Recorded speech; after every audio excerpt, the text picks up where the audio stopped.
All right, we're here at Lake Okeechobee with On the Hook podcast. I'm here with Ethan Seitz. I'm here with Charlie Weir, and we got a really special treat this week. We got special. 2 new guests.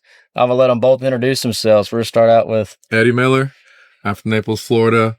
Been fishing my whole life, but just got into the bass tournament scene, so we're giving it hell. I'm Tanner Herndon from Jefferson City, Tennessee, Eastern Tennessee, around Knoxville. I've been fishing all my life, tournament fishing since I can remember. So, from Bryan College. From Fishing Bryan this College, week on Lake Okeechobee. Fishing this week to college bass tournament on Lake Okeechobee. no, and today was day 1 for y'all's tournament. Run us how day 1 was for you guys. Today was all right. I mean, it wasn't terrible. Pretty tough. It's been tough all week on us. We found a small little pattern, running a spinnerbait on rocks in practice, and ran it this morning. And we knew it was an early morning bite. Ran it this morning, and it didn't pan out. And then we said we got to, gamble and find something we haven't found all week. And ran to the grass, and we said, all right, let's just stick here all day. And we ended up coming out with 5 for about 10-8. Sitting in okay position to qualify if we can catch them tomorrow, but we'll see what happens tomorrow. Yeah. You guys think you guys can do that again tomorrow to get enough weight to qualify? I mean, we're going to need more tomorrow than what we had today, but we have a couple fish that we found that we lost that would have helped us a lot today, and hopefully we can catch them tomorrow. And if those big ones move in, it's Okeechobee. Those big ones are always moving in every day, especially this week. They're in that phase. If they can move in, we can have a shot at catching a decent bag. We need about 17, 18, I think. Yeah, I agree. I think you guys can do it. We're looking forward to seeing it. Yeah, definitely. So let's run down what's been going on out here in Okeechobee. Come on, Eddie Miller. I don't know. It's been pretty dang cold. Let's drop the juice, Eddie. I have no juice. The juice. I have zero juice at all. You got nuggets? You got nuggets? You got nuggets to drop? I got nothing. I spent 2 half days here this month so far, and I'm on nothing.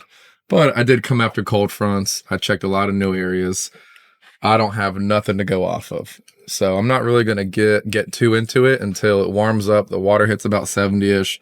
And then I'm going to go check all the juice. You know where I'm checking. Juice? You'll see me there. But all right, guys, let's talk about what's actually going down here on Okeechobee. We had day 1. That's the whole reason why these guys are here. We had day 1 of the Bassmaster College Tour. Mm-hmm. Or what is it? They got 2 different trails this year, don't they? Yeah, they got the Legends and the Lunkers. I believe we're fishing the Lunkers, if I'm not mistaken. That sounds about right, yeah, from what I've been hearing. So they actually came. They came down here. They got what is y'all's 2-day tournament? Yeah, we have a 2-day tournament. We came down here on Saturday. That was our travel day, and then we practiced Sunday, Monday, and Tuesday. Yeah. And then today was day 1. What's leading it right now? 24-9, I want to say. 24-9 with a 9-pounder, and then 22 and some changes in second. There's a 23. 23 is in second, 22 and some changes in third, and then 19 and some changes in fourth. And that's awesome. Yeah, it's we haven't seen that many weights in that category, in that weight range for a little while. Which blows my mind, because I know you've seen it, I know you've seen it, and I know you kind of had an idea through practice. Like, I know you guys were talking with us, like, man, it's going to take 15, 16 pounds to be leading the tournament. And we were talking about it the whole week, like, hey, when these fish pull up, they're gonna all move up at once, because we've talked about it we talked about episode 3, episode 4, and episode 5 of our podcast. Now here we are in episode 6. We've been battered with cold fronts week in and week out. Like, as soon as we feel like we get on something, gone. Mother Nature just rears her ugly head, and we just get screwed with that. So, and now, like, we finally have a week of consistent weather where the water temp can kind of plateau off and stay there and really get on the rise, especially in the afternoon time. And I feel like it's going to be an absolute slugfest tomorrow. I was out the last couple of days with clients and friends, and I at least talked to 50-year guys in the college fishing, and they didn't have a bite, not even a fish, nothing. Yeah. And we all know how this place is. Once it starts to warm up, I mean, the first, like Sunday, it was like 50 degrees in the morning. So, was that Sunday? What day is it today? I don't even know. Thursday. Today's Wednesday. Wednesday. Okay, so yes, it was Sunday, so it was 50 degrees in the morning. Monday, it was 56 in the morning. And then yesterday, it was like 59 in the morning. completely just went through the roof. And if this temperature gets like tomorrow, if it stays in the 60s like last night, what was your highest temperature you saw today? With water temp was like, we saw 67, 68. Oh my God. I saw 67.7. That's 17 degrees more. I seen 70 yesterday, like at 4 o'clock in the afternoon. Really? But I mean, that was way out on like the main lake side where the mud line met the water in South Bay, and plus that was 70 degrees on the Lawrence. If you guys know this, I've talked about it day in and day out. Lawrence always reads higher on warmer, everything. right? So I thought so. So yeah, Humminbird and Garmin read somewhere. Garmin's on the cooler side, Hummingbird's somewhere in the middle. So if you see 70 on the Lawrence, you might as well say like, hey, 68 and a half, 69 degrees. So before this front hit, we had 66, 67. It dropped all the way down to 50. Now it came back up 17 degrees. Yeah, it skyrocketed. It skyrocketed. And yesterday, the bite was funky. Couldn't get a lot of bites. We went out. It was like, man, this is so freaking weird. Yeah. And then like overnight, fish moved in. They did. They moved in with that warm. Because if you get over 60 degrees at night and it stays steady there, 60, 62, and you get to your spot, fish are going to move. Especially we're coming up on a new. I think we're on a new moon now. Yep, we are on a new moon because we have a full moon the night before day one of the Toyota. So we're on a new moon right now. So all these fish that we've been looking for weeks on end, months, are going to just flood here in the next couple of weeks. And they're moving in. I mean, I seen it today. Like we flipped on the perspective mode, turned on the Garmin, and it looks like a fucking Plinko board in some areas. Mm-hmm. Like you just see them just boom, boom, boom, boom, boom. Now some of our tilapia, but they're coming in. I'm looking really forward to that Toyota. What do you think, Eddie? It can get interesting. As long as there is no huge cold fronts again. I feel like every Toyota they get blown out. It's every time. Wind or a huge cold front a day or two before. So you got to really adjust or be patient for that tournament day for those fish to warm up. I've screwed myself multiple times checking my fish in the morning when it was too cold, and I get impatient, and 11, 12 o'clock, I'm over it, and I pick up and run. Those fish fire off at 1 o'clock. People come behind me and just crush them. Like Jesse did that one year. Oh, God. To me, yeah. Won it in our spot where we both started. He came back when it got warm, won the tournament. I left, bailed out on it, thought those fish were gone forever. Just rookie mistake. Yeah. But if we can have a warming trend where it's going to stay in the 70s every day, hit even the 80s, we can see 75, 76 degree water, man, it can get crazy. And not just in a couple areas, it can fire off all over the lake. But let's break down, because you guys were out there all day today. This was your first day of the Derby. You guys had the heaviest bag out of y'all's team. Let's talk about how y'all's day went today, like from the start to the end. Let's see what it was. Yeah, so we started out. We were kind of confused after practice. You know, we caught 5 bass in 3 days, and all 5 of those bass came on the second day of practice, and it was in an area like I said earlier. It was a super early morning bite, we feel, and we ran up there and fished all around, and I caught 2 pretty quick, and then it was like the bite shut off right about 10 o'clock. The bite shut off. We said we've got to make a move somewhere, and we ended up running to another area and went in there, and I was flipping, like haven't caught a bass flipping all week. Flipped in there, caught a 2.5 pounder, watched them shark the Cinco and everything, and I was like, well, this might end up working. And then we went a while without a bite. And we were doing at 4:30. We said we need to move. We need to leave at 4 to get back get back in there. And about 3:30, we said we need 2 more. We need to get a limit. And we about the time I said that, I flipped in there, caught a little 12-incher, and then flipped into another reed patch and caught a 2.5 pounder. And I said, well, we need to get rid of this 12-incher now, but I'm happy with what we got. The bag does not tell the story of the day. The story of the day was, it was tough. We couldn't keep fish pen, anything like that. It was just go. We were trying to. It's going to be different tomorrow. Salvage.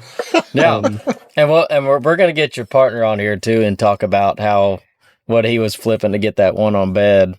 We're gonna dive into that too a lot. But let's hear So you get here. Have you ever been on Okeechobee before? Never in my life. So what when you put the boat in the water here, what was your first impression when it came to breaking down this lake? What did you do before you even got down here? What did you do? Was it a little overwhelming? So Or do you have an idea coming here? I kind of had an idea. Well, what I want to do is I wanted to, punch and flip grass and frog, and because that's all I've seen ever done here. And I did a bunch of research, looked at a bunch of forums, looked at YouTube all the time, and watched previous tournaments of what they were doing. And we were going in there, and I told my partner the first day of practice, I said, we went into an area. I said, I can't even tell you if this is the same area I found on TV. I said, everywhere in this place looks the same. And it was just, and I've heard that you got to find the clear water. And once you find the clear water, you need to sit down and cover it and, pick it apart. So that's what we were trying to do. And we couldn't end up finding the clear water. It's hard to find clear water right now. It's too big in 4 days of practice. Very hard. We had 3 days of practice. And 3 days of practice. We had 3 days, well, 2.5. The third day of practice, we had to be off the water at 3:00. So 2.5. 2.5, basically. Yeah. So, but I'm sure you guys can both attest to this. Like, you've been able to see this lake change year in and year out, especially after we had a lot of these hurricanes come through this past year, on how this lake, like the topography of this lake changes. The pig trails get blown in with hyacinths, new areas open up. Like, how does that affect y'all's fishing out here on the lake? Well, go ahead, Eddie. I don't know. It can be, it's a good thing and a bad thing. Yep. Because what bothers me the most is the spraying. If you all really want to get into it. Let's get into it. So all our areas that were good in 2019 when I started, 2020, all those are washed. All I can take you back to spots where we caught 7, 8, 9 pounders, but it's all muck water, mucky chocolate milk, and it's straight, a foot of muck. Yeah. So you can't throw nothing in there that's going to touch the bottom. Yeah. Fish don't want to be there. It's disgusting. So you have to adjust to these new spawning areas every year. Yeah. So they're slowly going away and turning into muck. You know what I mean? So you have to find something that these fish want to hold on to, feel comfortable spawning on. Yeah. So we gotta give one of these Bryan College guys, another guy, give a chance to have a good talk. I mean, it was we got to rotate a bunch of them. We got like 27 you guys out there. 1, 2, 3, 27. 27. Charlie likes to fluff the numbers. What was your nickname again, sir? Tater. Over at Bryan College, they call me Tatter. I want to thank you for coming on the Hook podcast. Thank you so much. Everything you said is awesome. Yeah. You come down here again, we'll bring you on again. It's pretty cool. Yeah. This guy, I don't know. This is awesome. We've had, I don't know. Yeah, we have a new Who we guest. got here? Who we got here? Introduce yourself, sir. My name is Caleb Griffin. I'm Tater's partner. However you want to say that nickname. Tater salad. Heck yeah, man. I'm a junior at Bryan College. I'm from Jackson, Tennessee. Been fishing since I was probably 10 years old. Been tournament fishing for almost that amount of time. So, yeah. That's awesome. Welcome to our show. Thank you. And I appreciate all the hospitality this week. Y'all been awesome. Thank you. Thank you. Hey, we like to hang out. We like to bullshit and have a good time. Yeah, so we're glad to have y'all. That's the way to do it. It breaks the monotony for me because I'm used to him every day. Shut up. And he gets on my last freaking nerve. Shut up. So it's nice to have somebody different to talk fishing to. Here, drink that. So let's hear about that. Let's start with that because that was in the morning. The morning. So yeah, I got break it down. I got a 3-pounder caught. Well, all right, we're just gonna start from the beginning. That's okay. He called it. Let's do it. He called it. Okay. So we had a little pattern going into the day, running rocks with like he said, with a spinnerbait and a Texas rig, which is not what you expect to do when you come to Lake Okeechobee. But y'all wanted to flip and punch. Why did you guys hang on? Let me back up. What made y'all start on rock on Okeechobee? I'll be honest, it's an East Tennessee thing, man. We tried. Yeah. We ran around like chickens with our head cut off for the first day and a half and couldn't get nothing going. So we do what East Tennessee boys do in January. Go throw a spinnerbait at rocks. And, hey, it was working. Yeah. I mean, it's a staple. It's a staple across the country. Hey, what works. It does. But we started on that this morning. Figured we'd get a couple. And we had a late boat draw today. I think we were boat 2:13, something like that. That's good. That's actually good. Because what was y'all's check-in time? 4:30. Oh, 4:30. Yeah. You guys so it helped us in the end. But it kind of killed. That was a morning deal we had going. And we only caught 2 doing that. But one of our first places I pulled up, and I hook one behind a boat ramp. And he gets me stuck on like the break edge of the boat ramp. And I told Tanner, I was like, this is a giant. And not too long after that, I hooked another one that was like 3.5, banged his head on the side of the boat, he popped off. I was like, this day's awesome. It's just going to be one of those days. So you lost two good ones. Two big ones. Right off the back. Then the first 30 minutes or something. Fishing rock. Yep. In the middle of like the fishing ditch. rock. In the middle of the ditch. The middle of the rip canal. With a spinnerbait. In the rib With ditch. the spinnerbait. Well, actually, mine was on a Texas rig. I had him throwing a spinnerbait, and I was throwing a Texas rig behind him. Sounds fun. Yeah. Hey. Well, like I said, what works works. Hey, you like you We said, run around for 3 days flipping at reeds and don't get a bite. This is what I love about new people coming here. I love it. They will tell you the most off-the-wall thing you would never expect to throw. Well, shit. I mean, then you hear about something else crazy working. I'm so used to Tennessee lakes. Spinnerbait on rocks here. We're so used to many yards of rocks here. I'm used to 8-pound tests, staring at a screen, shaking a minnow. Listen, we got some of that going this week too. So, but anyways, after the morning. Yeah, so that about died out pretty quick on us. I don't know what, an hour or two. We went probably an hour or two without a bite. It was about 10 o'clock, and I was like, well, we're screwed. Y'all had like a half-ass morning lull, didn't you? Yep. Yeah. So we ran up to a little scoping spot we found. It was the only spot we found this week where you could scope, and I lost another one that was probably, I don't know, 4-pounder. Oh, hell. Had one right under him that was bigger than Wait a minute. You guys could have been like top 10. So we're about 11 o'clock, and everything's just gone to shit at this point, and we throw a Hail Mary. We run back into this area that we had 2 bites on in practice. The only reed spot we had any bites on in practice. So we ran up in there. It didn't take, 10 minutes? 10, 15 minutes. We caught one. And there was probably 30 boats in there with us.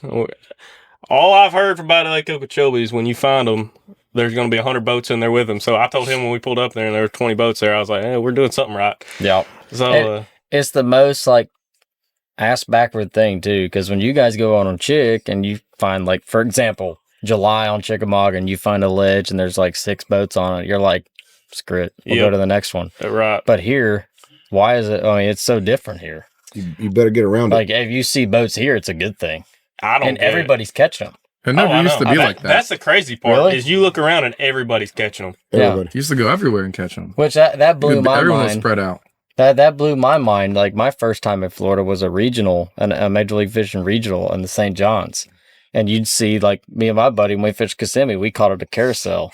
You'd see guys, like, all in a line going around this grass patch. You'd see, like, an open gap between one boat and the other. And you're like, oh, well, there's an open horse. Let's get in it. And you get in. Everybody's catching them. Yep. Everybody's, like, there's bent rods everywhere. Did you guys see that all today, or was it, like, few and far between? Not a whole lot today, but, yeah, you definitely – it didn't take us long to realize everybody in there was catching fish. Yeah. Little ones, but, yeah. Yeah, of course. But, I mean, we got a group in the top 10. Yeah. Top 15 in there. Yeah. No. I mean, it's happening. They pulled up, like, because how was y'all's practice? Did you guys practice? Like, what made y'all go to that rocky bank? Practice was terrible, man. Yeah. And I'll be honest, it was overwhelming coming here. The biggest lake I've ever been on is KY, and I grew up there, so I pretty much know what I'm doing. Oh, yeah. I get down here, and I'm like driving around KY, Kentucky Lake. Oh, I thought it was KY jelly. I'm sorry. You talk about it. So we were going around in this area, and he had caught a couple at this point, and I actually seen across a hyacinth mat on the back side of it, probably, I don't know, 20, 30 yards, something like that. I seen the back of a little 2-pounder come out of the water. And I was like, all right, I'm going to cast back there. I make a cast. He picks it up, swims off with it, drops it before I can set the hook. I cast back in there. I set the hook, and he comes out of the water. He's a little like 2.5. I lose him. We come back probably, I don't know, 30 minutes later. Lost a lot of fish today, son. I know. That's what I was telling him. Sounds like he was like this close. We didn't even get that many bites on the 3 of us. I know. Sounds like he was this close to catching like 1 2-pounder tomorrow and calling it a day in qualifying. Yep. It was a rough day. But anyway, we pulled back around on that spot probably, I don't know, 30 minutes later. Something like that. I throw back in there, and this time it wasn't a 2-pounder. How big was it? It was at least 5. I mean, I seen the back of him. He was probably about like this. Did you get him in a boat? No. God. So how many big was it? Oh my gosh, you guys got a killer I'm pretty bag. sure I lost every fish that lives in this lake today. You lost 20 pounds. 20-pound bag today. Probably. I was 17. Golly. There we go. Thank you. God. I seen that wire. I seen you was kind of like, kind of like handicapped with that board. It held me. It had me held captive there for a second. So explain. You're talking about qualifying. In other words, it's not qualifying like in the elites and the FLWs and Bassmasters. You're qualifying. You got day 1, day 2, and you're talking about qualifying. But your fishing bowl days, you go qualifying for the championship. Yeah. So they take the top. What percentage is it? Top 10%. Top 10% to the Bassmaster Natty. So this is what, like the top 25? 25. Because you guys have what? 25 boats. 250 boats here. So you guys have a full field of 250. So they take the top 25 boats to nationals. Okay, so that's the goal. Out of how many tournaments? But they take the top 25 at every tournament. So me personally, when I flip fluoro, I'm not using nothing more than a 1/4. I'm flipping lighter stuff. Yeah. So I want that Senko. I'm flipping a half on fluoro. A half? I want, if anything's half, I'm doing braid. Really? Yeah, I do not I don't go heavy on fluoro. That's interesting. Yeah. See, this is a new take on this. So I'm interested to hear this. I'm not going inside of anything. I'm flipping the edges where those bass, I can have control and get their heads out, and I can control them from going in something dangerous. Now, if I'm going in anything over, I don't care if it's the tiniest little reed, it's going to be 50-pound braid. Yep. 50-pound braid every single time. So if I'm in the wide open, it's always fluoro. I'll never flip braid on the edges or in the wide open ever. Yeah. So it's going to be 20-pound fluoro or 50-pound braid.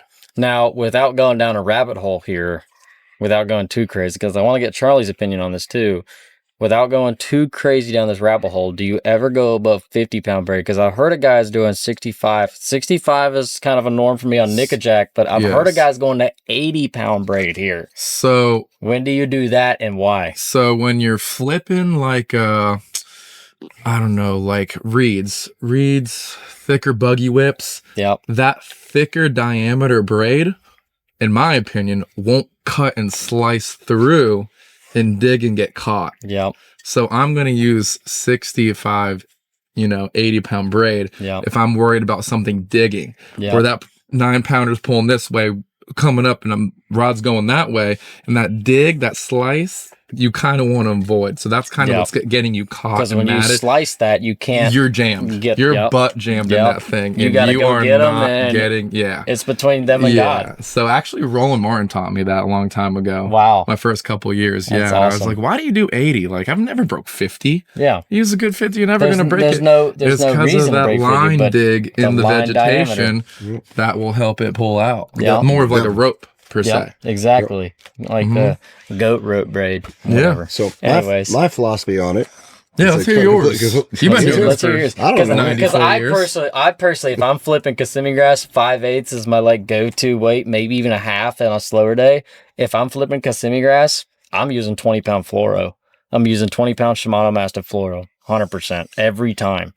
So I want to know why. My take on it. It's like, so if it's the cover and hyacinth mats and all that stuff, I'm throwing 65 and 80 always. Oh yeah. Back in the crap, the shit. I'm like 710 rod, power rod, anything with 710, big stick, big line. The old meat wagon. Yeah, meat wagon, 2 ounce weight, ounce and a half, ounce and 3/8, whatever it is. But if I'm flipping reeds, sparse reeds, here's my philosophy on it. If I am not getting bit on braid, is because they're feeling the vibration of that braid going through that mat. But I will never ever but I'll never ever flip fluorocarbon into the mats unless it's 25 or 30. If they won't eat the braid in the heavy mat, I'll go 25 or 30. I will throw fluorocarbon in there. But most of the time it's not fluorocarbon. I'll throw mono back there. I see a lot. I've learned that down here. A lot of guys will do that. If you cannot get bit on 65 or 80 back in the crap, you throw mono 25 or 30 or even 40. I've seen guys do it. But on all the rest of stuff, I throw 20 or 25 all the time. We're gonna have to go down that mono rabbit hole on episode 7. I'm telling you, because I'm curious now. But I know if we start going down that rabbit hole, bungee cord. So you're bungee cord theory. Yeah, like somebody pulls and stretches them back without If you just throw cast braid, it's an X12 braid. It's smooth. It's not like any other braid on the market. It's literally like fluorocarbon. You don't feel that. Silent? Yeah, their 50-pound braid has the same line diameter as Power Pro's 80-pound braid. The line diameter is the same. It's smooth braid. You Making don't them feel black? that. Huh? Making them black? They make it. Give 'em a marker. So what they do is they make their X12 braid. It's just gotten over here to the States. They made it over in Australia, and the color of it is to blend in with the color of the water in the Great Barrier Reef. And what I do is like it's still great braid. What I do is though, when I'm punching it, I have a big black Sharpie, and I took a razor blade down the center of that big old chisel tip, Right. and I just like color like the first 4 foot of it, and that's what I do, and I call it a day. But I'm telling you right now, I'm telling you right now, that stuff like maybe not like your full blown pad fields, but like your dollar pads, your smaller pads and stuff. When you swing on one. If it's got you wrapped around a pad or whatever and you swing on one, it will straight up slice that pad stem. And it like... You sponsored by him? No, I'm not. No? That is 100%. I've tried it too. I've worked with Cast. I'm not sponsored by them. Cast has sent me stuff. I'll be honest with you. They've sent me the X12 braid. I've done some ads for them and I've filmed with them. They're great guys, but I do not get paid by them. I do not get free product all the time by them. They give me stuff when they come out with new stuff, and this is like 100% like truth. Like I'm not sponsored. I do not get paid to say this. I do not get a royalty. Listen, I'll try anything once. I'm down to give it a serious. shot. Now I will say this though, when I'm flipping, like you say, you like flipping with 50-pound braid a lot. You like, that's like your main braid you flip with. Yeah. I will bump up to 80-pound cast.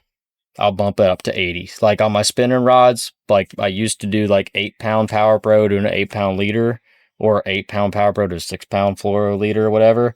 I'll go up to the 12-pound cast, or maybe the 20-pound cast. I hold maybe 50% more braid on my reel than I do with Power Pro because the line diameter is so much slicker. I mean, it's good shit. I love it. Yeah. I love it to death. I'll throw that for forever. So you said grass ain't your thing. Nope. So where did you start when you put your boat in it? Because have you ever been on Okeechobee? Nope. First time. Have you never been here either, right? Nope. So where did you guys even think to start? I think, all right, so we launched from the Royal Martin Marina. We went out the lock, and we just put it on pad, and I don't know why. We just stopped somewhere that looked rocky or grassy? Fishish. I don't know. How far did you get? How far did you guys get? I don't know, about a mile maybe. Really? Like a mile out or a mile we went down straight out. No, we went straight out. Oh, you went straight out. Far enough to be like, oh, this place is massive.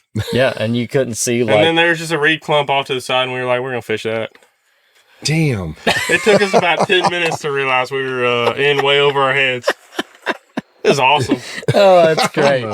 That is great. Listen, it took us all of the first day to get a grasp of this place or what we were doing. I'll be honest. I'll feel for you because when I went down to my first regional for Major League Fishing was on the St. John's, back when the St. John's had grass, and I could not stand fishing submerged vegetation. Now, topped out vegetation, I was golden. Submerged vegetation, I couldn't do it. I had no confidence doing it. And I went down there to St. John's and it was all submerged vegetation. I was so lost. I was so lost. I would love that. And that's the nice thing about the college series, though. You know, we get to travel around to the new places and see new things, learn. Yep. Which is going to make you guys better anglers when you guys graduate from college and go on to, Toyotas, Opens, whatever. Like I've noticed this though, the college series is such a feeder for the Opens, and moving on from the Opens to the Elites. It's not even funny. Like you see time and time again, these young anglers just dominating this day and age. Like I honestly don't think it's because of forward-facing sonar. I think it's just because of new ideas. Because you guys went down, you guys had the biggest bag of your whole school, and you guys have never been on this lake before. Like I think it's because of just did you guys catch a single fish scoping today? Honestly, nope, we didn't catch one. Nope, exactly. Lost a big one. Okay, well, so you did a little bit of scoping. Lost a big one. So you did a little bit of scoping. You lost a big 20-pound bag right here. Could be leading it. Yeah, could be leading anything. And I was using perspective in the reeds a little bit. Okay, so you guys understand electronics. You guys come out here with a new mindset.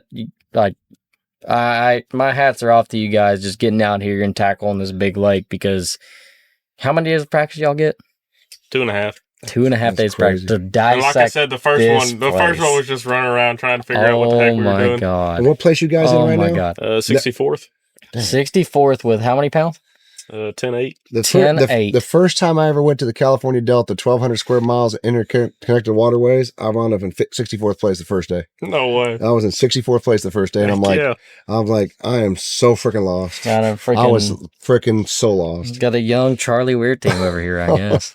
Before you know it, you guys will be wearing visors and having. You want to borrow my visor? I'll sign your hat for it. We can cut that thing down. I might need it. You might need it. Hey, I want to thank you for coming on, brother. Yeah. Congratulations for your first day. I mean, that's freaking awesome. You guys got to do it again tomorrow. So we're gonna find you in Rim Ditch. I don't think so. Not tomorrow. Y'all gonna be pinging a minnow in the Rim Ditch, right in the middle of the chocolate soup. Yep. Right in the middle. You never know. The key is, though, when you get in the rim ditch and you get around, like, I know y'all have seen it, but the key is when you get in the rim ditch, like when you're scoping, you got to keep your bait at least 10 feet away from any mark in that chocolate muddy water, and they'll see it. Right? They'll see it. They come right to it. Oh, they come right to it. They're like little missiles. Heck yeah. Don't scope the rim ditch, please. Last summer, I had 4 shots in my shoulder, not all through the summer. And then I had, they gave me some other stuff for my knees, and my knees are freaking now. I got tears in my knees now, which I'm tired of that. I'm going to get shots next week in my knees. I can tell. You pretty much have one leg in the grave, buddy. No, you're halfway there. Hey, if I have to freaking drag a leg, I'm going. I'm going to change your name. I'm going to change your name on my phone. I'm going to be like, oh, hey, Siri, call Amazing Grace. Because I'm going to be like, one more fall in the boat or one more he's accidental. Cooked. He's done for. We're going to be over here. We're going to be over here in the middle of Clewiston at the gravesite. Amazing Didn't you fall off your boat right here? No, I didn't fall off anything. No, you did fall off the boat because you broke your ribs. You did. You broke your ribs. Putting your cover on, didn't you? You fell back. You broke your ribs doing it. I broke 3 ribs 3 days before the tournament last year. And I had a messed up shoulder. And I still went out. This guy, helter-skelter over here, got 2 left feet. The first bass I hooked was a 4.5 pounder. I flipped in the boat and right to the ground. Unbelievable. I was in tears on the floor of my boat in the first 10 minutes of the tournament. 5 minutes. It hurt so bad. Run that by me again, what you just called him. Helter-skelter. I fell on the bass. He's sitting there flopping on my chest, and I'm sitting there just screaming because it hurt so bad. My partner didn't know he didn't know what to do. I'm like, it's okay. He's like, no, something's wrong with something. We got to go in. I'm like, no, we can't. No, I had a horrible day. Hey, I fished my first actual the pro ABA with a broken arm during swim jig season. Oh my god! So I was cracking a 7-Eleven with my arm still stitched up with plates in it. And dude, I was at Westwall, and I swear to goodness, I had my guy in the back, and I threw out a white swim jig, and I'm burning it, and just a big and just comes up and poop. Set it. I swear to God, I thought I re-broke my arm. I fell down to the floor, and I dropped my rod. I put everything away. I was like all gimped out. I was like, you got to take it from here. I was like, I'm just going to bring you wherever you want to go. I was like, I'm done. I think I re-broke this thing. So I get your pain. It hurts. Which I need to dive in the Westwall stuff with you because I feel like that. Dude, I can go crazy. But anyways, we got a new guy. New guy, Jake from State Farm. Jake, introduce yourself. I'm Jake Lovingood, and I love you good too. And I'm a freshman at Bryan. This is my first year, and yeah. I'm talking to them right now. I'm from East Tennessee, around Knoxville. My home lake is Fort Loud. You know, the Bassmaster Classic was there. Yeah. And there was another one there. So what brought you? Fort Loudon. Fort Loudon. Fort Loudon Tellico.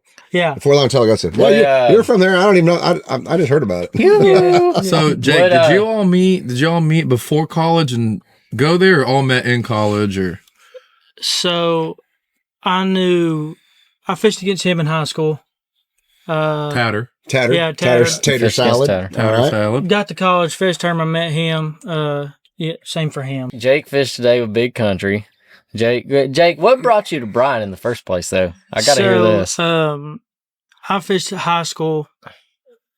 Since freshman year, I fished middle school, and my biggest dream was to fish in college. Yep. I played baseball while at the same time, and that didn't work. So my sophomore year, I decided to continue with fishing. And so let me I hate to cut you off, but we do this podcast and I gotta capitalize on these moments. How do you feel like right now?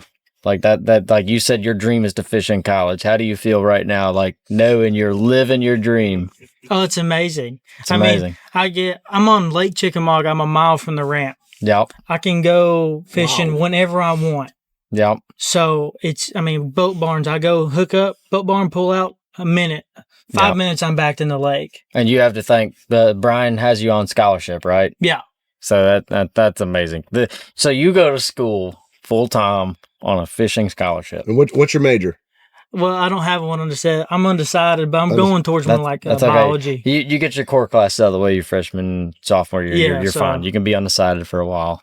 I did that. It's okay. I'm undecided every day of my life. So what the hell? Well, you'll have that on the big jobs. What's that? You'll have that on them big jobs.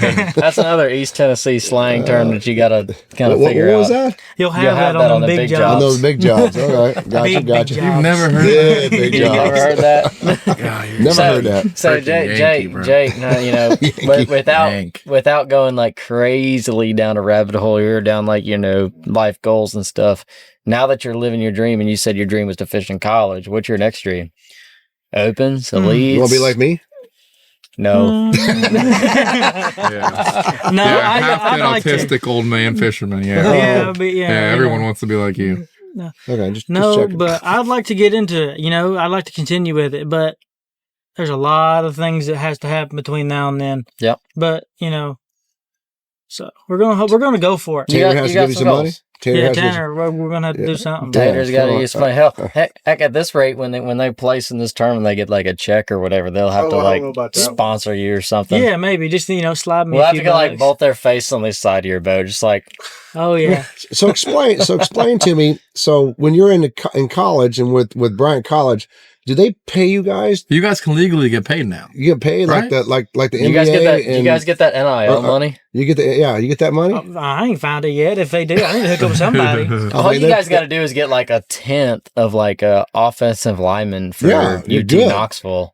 All you got to do is get like a 10th of their NIL money, and like you'd have 3 trucks and 3 boats on your fishing team. Let's get it. Let's make it happen. Let's do it. It's your time to shine. In high school, I had some experience down here in Florida on the Harris chain. So I had a little bit of knowledge of what Florida has to offer. Yep. But never in Okeechobee. I mean, we're a couple hours away from the Harris chain. So temperature's a lot different. Especially here recently with these cold that we've been getting. Driving down. With all these cold fronts. Driving down. We actually come down Friday night and got here Saturday morning. Ew. Anyway. And I woke you up. Yeah. Well, no, I was up. Oh, you were up. Yeah, big country was. Scared you guys to death. No, I was out here. Like, get up, let's go. Wait, so you guys are the one that stayed in my camper? Yeah. No. It was big country in summer. Me and Turner were out here talking. Oh, you were talking. Remember, I fixed a tent. You did what? I fixed a tent. Oh, yeah, you fixed a tent. Because it got blown over with all, 40-mile-an-hour winds sustained. All the wind, 32. The usual that we've been dealing with here. So we,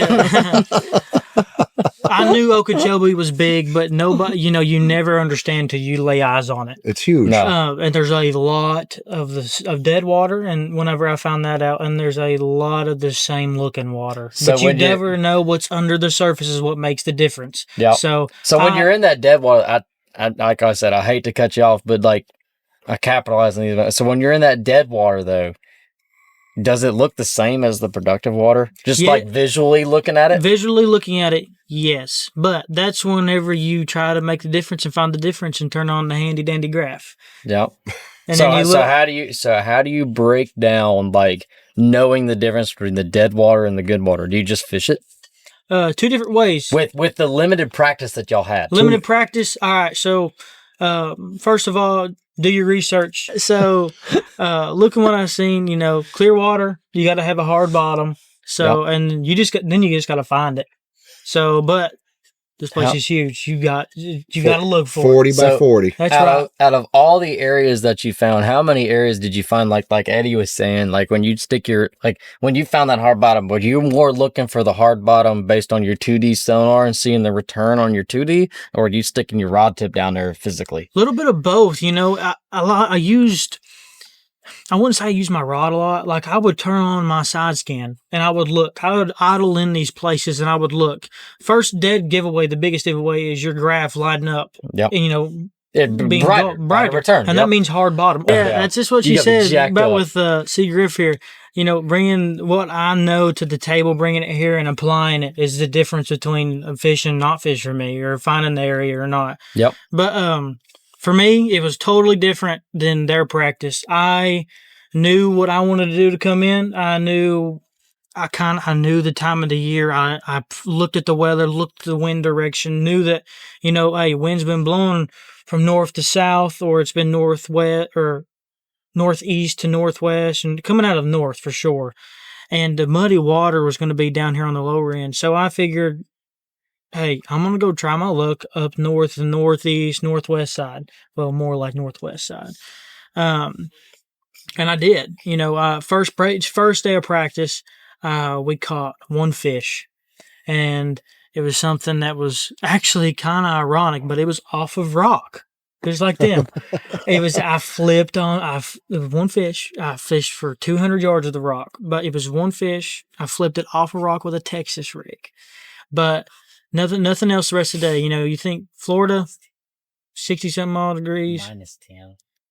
And Grass, right? Grass, flipping, beds, big stick, frog, hammer time, baby. How many how many times do you come to Florida? I remember my first time down to Florida. I was like, I'm taking all my fluorocarbon off. I'm going to all braid.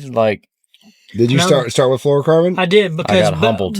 I got humbled doing what's that. What's crazy is like I said, I've had experience on the Harris chain. Yeah. So that does help me a little bit. How did your experience on the Harris chain relate to here on Okeechobee? Was it a completely different animal, or was it kind of? I broke down Okeechobee more like a flat, more than I did a entire lake. So this is why I love having these Tennessee River guys on this podcast. You see, when I'm back home, I got big flats at home. Yeah. And with little to no contour lines I can see on my graph.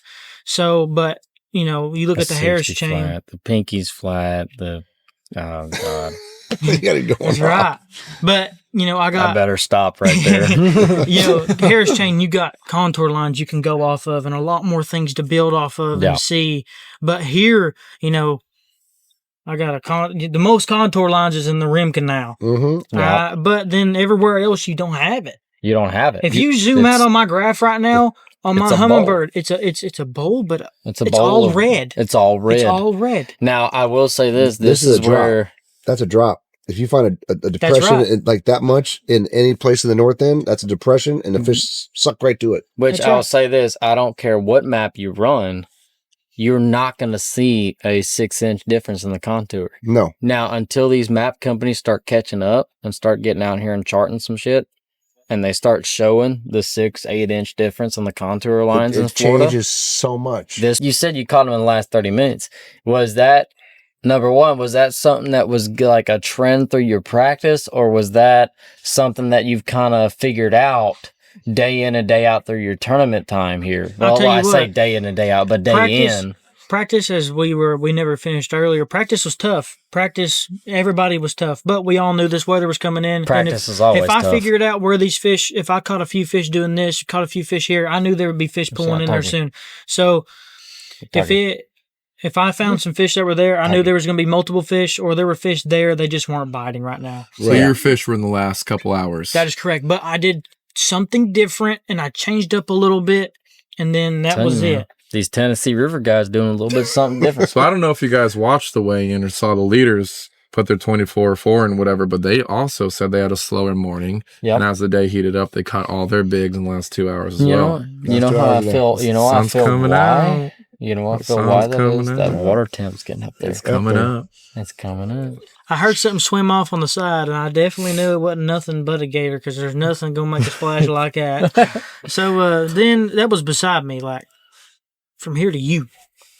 Yeah, everything. There was definitely not a bass in sight. Well, I'm flipping the edge. What did you flip towards it? No. I flipped before it swam off, so I'm in the clear. Oh boy.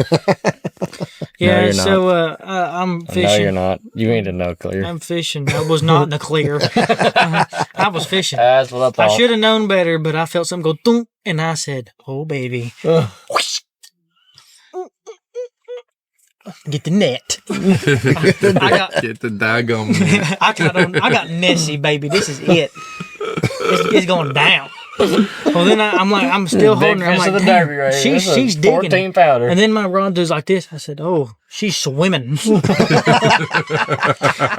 And then I'm like, let me pan over, and I can just see it, the blob doing this. I'm like, oh no. I was like, well, I'm here. I ain't caught no fish. This is the most action I got. I get her up there, and I'm like, I get big country there. I say, hey, grab that sucker's tail. Hell yeah, I'll grab it. No, it took some convincing, actually.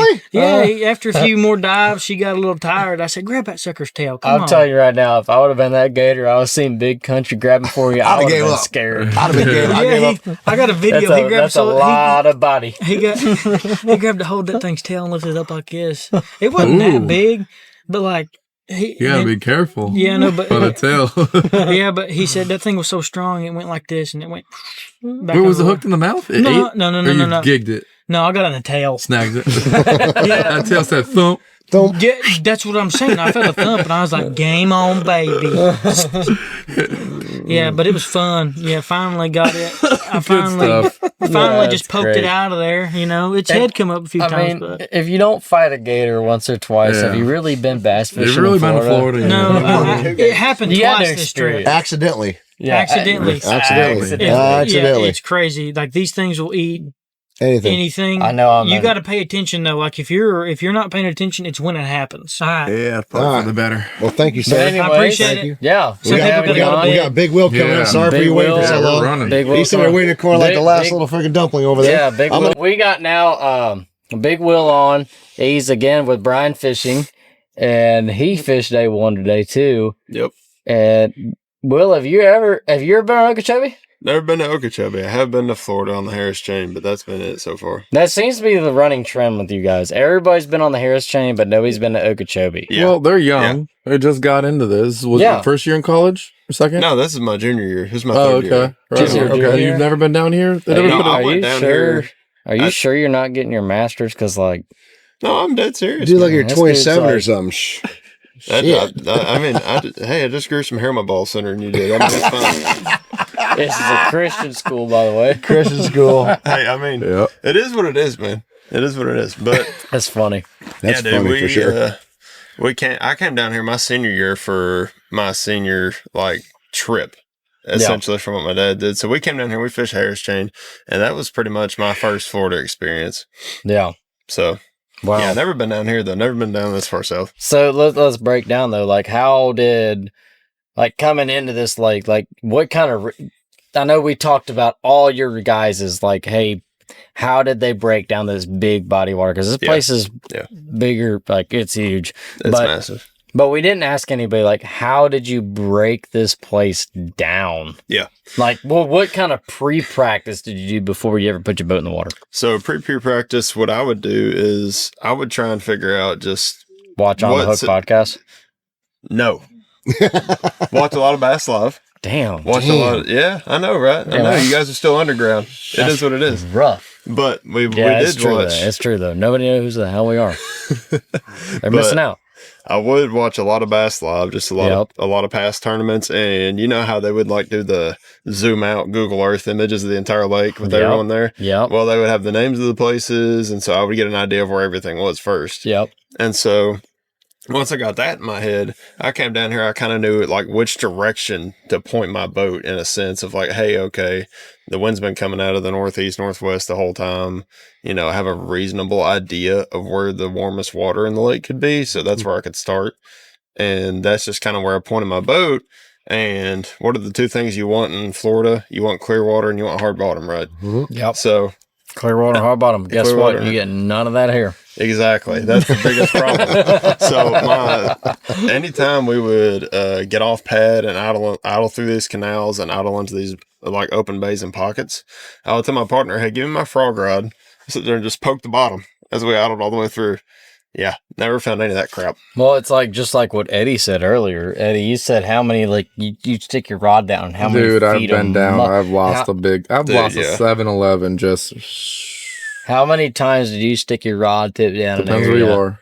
And I you just would. like your first like 6 rod guides Oh, are just yeah. like caked in it. Dude, it's everywhere. It's everywhere. It's nuts. And when you find that area, you're like, you stick your rod tip down. You're like, oh my god, this is hard bottom. You look out, it's chocolate soup. You're Yep. like, Yep. I only found one area. I only found one area on the entire lake that was hard bottom, ultra clear water, had Yeah. zero bass in it. Yeah. Zero. I did not know what the deal was. It looked money. Nothing. how deep? It was about 1.5 feet. That's why. Yeah. Not deep enough. You Shallow. have to have 3 to 4. Not deep. Not deep. enough. 3 to 4. 3 to 4. Exactly. So when you were in practice finding your areas, Yeah. what type of area did you finally decide to fish? Well, whenever I was practicing and trying to just eliminate water, right? That was only it was the second day of practice, or it may have been the final day. I can't remember. But I know the evening of the second day of practice that we settled into the South Bay area and noticed that we were seeing a lot more fish just starting to move around. There's a lot more activity, just like in the back of the reeds and stuff. And we noticed a lot of those smaller males, a lot more just shiners and baitfish moving around. So we said, okay, like let's check this in the morning, see if there's a morning bite. And we checked it in the morning, got a few bites. And we were like, okay, let's just see how this plays out throughout the week. We ran around a few different places, like around Rita Island and stuff like that, but we never could find anything else. But that seemed like the better concentration of at least males that were trying to do their thing, trying to get things ready for the females to move in. Yep. I agree. So today you went down and to those areas that you found and did your thing down there, and you wound up with how much weight today? Like 9-8. 9-8. Did Yeah. you have a chance to catch any bigger fish? No, we didn't have any big bites, which was interesting. I mean, there was a few guys that had some chances at some bigger fish. Talked to one guy, he had the chance at Juice. he actually got a frog bite. Juice. He got one frog bite that was Moonshine? he said that was like maybe 8 or 9 pounds. Woo. Yeah, that's the only frog bite I've heard of anyone else in the lake the whole week. Oh, reeling this big one. really. Well, okay. Yeah, we were doing a little bit of both. We were just kind of reeling it, kind of flipping it, pitching it, just pitching into any open holes, pitching it just around any certain clumps that they would hang around. Because you would catch 2 or 3 fish out of a clump if it was big enough. Really? Yeah. Yeah, Wow. you catch multiple out of one clump. Were you guys throwing like a Magnum speed worm or like a regular? Zoom We speed were worm? just throwing a regular Zoom speed worm. We couldn't really get bid on the big one for some reason. Really? But, oh yeah, Wow. we had like 4 boats within like 30 yards of us the entire time. Wow. We were all throwing the same stuff, and we were all catching fish. So you're throwing like the small speed worm? Yeah, we were throwing the small speed worm. It's like See, a my, 5-inch one. Yeah, the 5-inch Okay. one. If I want to go out here and I want to put some fish in the boat, confidence rig, BKK 6/0, wide gap worm hook HD, Magnum speed worm, Yeah. June bug red, Mm-hmm. 316 South NACO tungsten. And Absolutely. I'm putting them in the boat. So are you happy with what you did today? You performance? You gonna go back to the same area? What do you think? You called some today, didn't you? Yeah, we called like 3 or 4 times. Yeah. We called by ounces. Yeah. But yeah, we fished super clean. Not at all upset with how today went. We just never had the opportunity for a bigger bite. Yeah. Oh, I forgot that. I was going to ask you. It's like, what size line are you throwing? What are you throwing? Braid? You throwing fluorocarbon? You like, what's your setup? In all honesty, to me, dude, I'm just old school P-line CXX. Just Still 20 the pound. monofilament. Copoly, yeah. Oh, copolymer. Okay. Yeah, Copoly. copoly monofilament. 20 pound? 20 pound. 20 pounds. Okay. What do you throw? 12? Like in a speed worm, like 15 or 17. So Eddie, what Will's talking about down there? Would you have thought those fish would be in that area? No. I mean, I pulled up and I had one little bite, and I figured they're going to be in that area just because. I mean, I've never been down in that area in years, honestly. So when I was making my rounds coming through, and I saw all the guys, like, all right, well, that's the new community hole, and I figured there'd be a couple. So I just made a few casts, burning through it, and one little bite. But that's not an area that I would ever go think There would be a bunch of fish. Yeah. I mean, you remember down in South, we had big sticks. Yeah. Big Hiroshima, Little Hiroshima, and South Bay. Dude, I've never seen a boat in Big or Little Hiroshima. Except for me. I keep checking it. Oh, I check it. I check it every time. We check it. Right, I check it 3-4 times. If you saw what went down the last 3 years in there, you'd be there you'd keep checking every 2 or 3 days. It was stupid. But especially with like what me and you have been posting for information, what all these guys have been posting, like I've never seen a college boat. Or I've seen a couple. I know you've seen a couple. I know you've seen a couple Toyota Series boats already coming in. In here. I've never seen a single one of those boats in Big Hiroshima or Little Hiroshima. It's probably because there's not other boats for them to go ride off in. That's true. And so last December, like if I'm lost down here, like I'm gonna find a boat. December? I got here in October last year. No, I'm sorry, November 7th last year. I got here. Okay, so yeah, it was the October roll-ins. No one was in there either.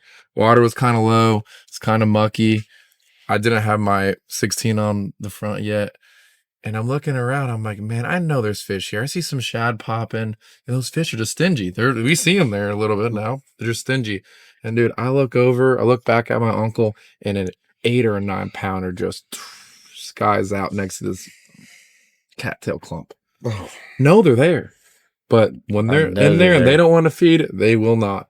Mm-mm. But they're there. And when they turn on, it's nice to be one of the first boats. Oh, man. It's so nice to be one of the first boats there, I tell you what. It's like Christmas Day. Then someone sees you, then one pulls in, and then two, and then next thing you know, it's a parking lot for the next tournament. But I want to hear your take on it. Like, how do you adapt with the dock talk, with the stuff you heard from your team? Like, how do you adapt with that and still, like, find a game plan for day 2? Like, do you keep on keeping on, or do you like completely abandon day 1 and completely abandon practice and go on the dock talk? Like, when is right, if that makes sense? To me, it depends.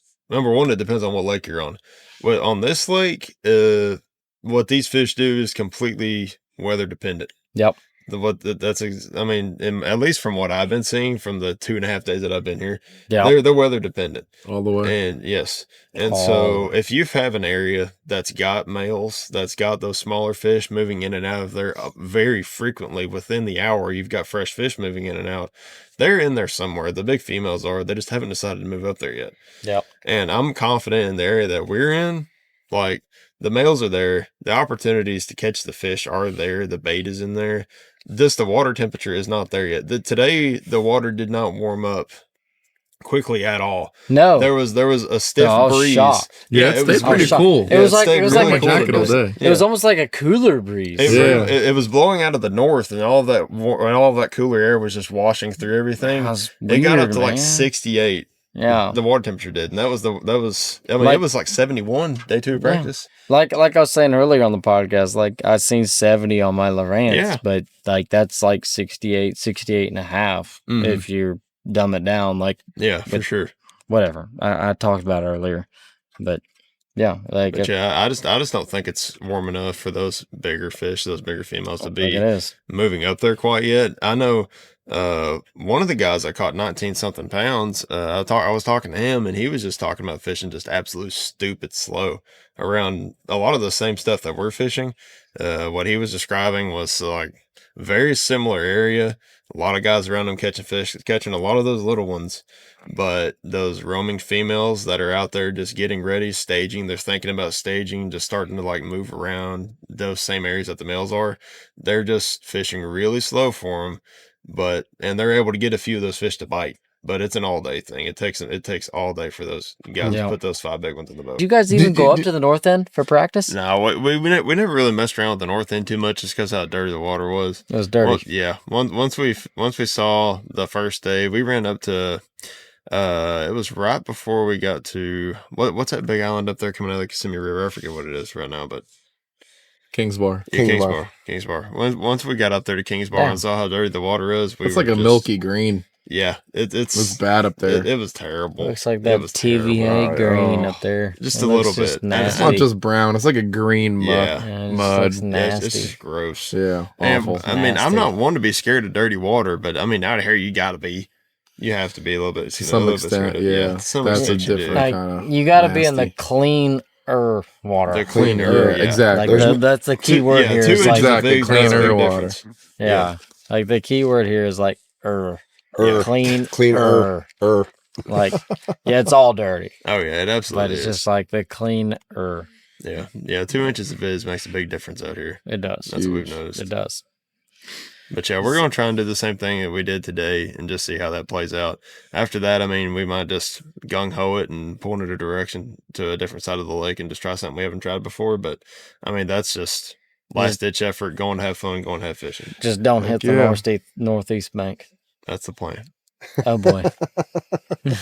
Oh boy. Hey, we got to wrap this up because Big Wheel it's midnight and he has a tournament tomorrow. It is midnight. We appreciate the crap out of all these people coming in. Like we've had 4 guests on here? 4 guests. 5 if you count Eddie. Yeah, 5 if you count Eddie. Like, oh my gosh, this has been amazing. Oh, we welcome everybody, any college angler, any Toyota Series angler, whoever. We welcome all to come down here and have some good time. Have some good time. I want to thank you very much, sir. Absolutely. Thank you. Go get some sleep. Oh yeah, that's a plan. Hey, this is On the Hook podcast. On the Hook podcast with Ethan Seitz, Charlie Weir, Eddie Miller, and Will Travis. Big Will. All right, peace out. We'll see you on the next one. And then all the other Bryan College. Everybody. We've had 4 of them on here. 4 of them. Wow, man, we've had a lot of guests on this one. Yeah, that's awesome. We'll have to get Big Country on here tomorrow. Big Country. Big Country tomorrow. Hey, we're in for a treat. We're in for a treat. You be on tomorrow night too? I will if Big Country comes. Oh yeah. We'll see what happens tomorrow, boys. We'll see you on the next one. See you on the next one. Thank y'all. Hey, like, subscribe, comment, and hit that fucking bell. Deuces.